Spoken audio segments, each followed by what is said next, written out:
না আসলে দেখেন পাকিস্তান সিরিজে কিন্তু ওভারঅলই ভালো ক্রিকেট খেলেছিলাম আমরা।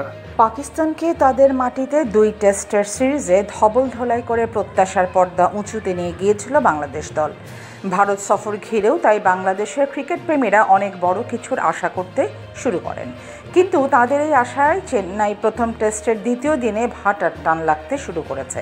দ্বিতীয় দিন শেষে চেন্নাইয়ে বাংলাদেশ দল হারের মুখে দাঁড়িয়ে। ভারত তাদের প্রথম ইনিংসে 376 রান তুলেছে। এরপর বাংলাদেশকে অল আউট করে দিয়েছে 149 রানে। 227 রানে এগিয়ে থাকা ভারত বাংলাদেশকে ফলো অন না করিয়ে দ্বিতীয় ইনিংসে ব্যাট করতে নামে। 3 উইকেটে 81 রান নিয়ে তারা দ্বিতীয় দিনের খেলা শেষ করেছে। বাংলাদেশের চেয়ে এগিয়ে আছে 308 রানে ভারত। পাকিস্তানের দুর্দান্ত পারফরমেন্সের পর ভারত সফরের শুরুতে এমন হাল কেন বাংলাদেশ দলের?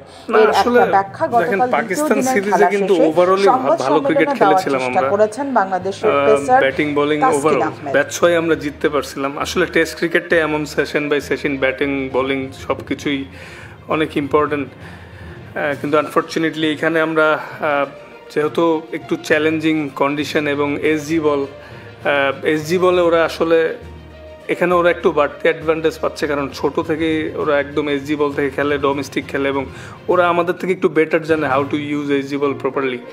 আমরা হয়তো প্রথম দিকে একটু স্ট্রাগল করছি, বাট তাও মানে আমরা আর একটু ভালো ব্যাটিং করতে পারতাম আমার কাছে মনে হয়, এবং আমরা ব্যাটসম্যানরাও সেটা অ্যাগ্রি করেছি যে যারা ওভারঅল টিম মানে যেহেতু নতুন বলে একটু চ্যালেঞ্জিং, আর তাছাড়া ওদের কন্ডিশনেও মানে নো ডাউট ওদের বোলিং লাইন আপটা অনেক স্ট্রং।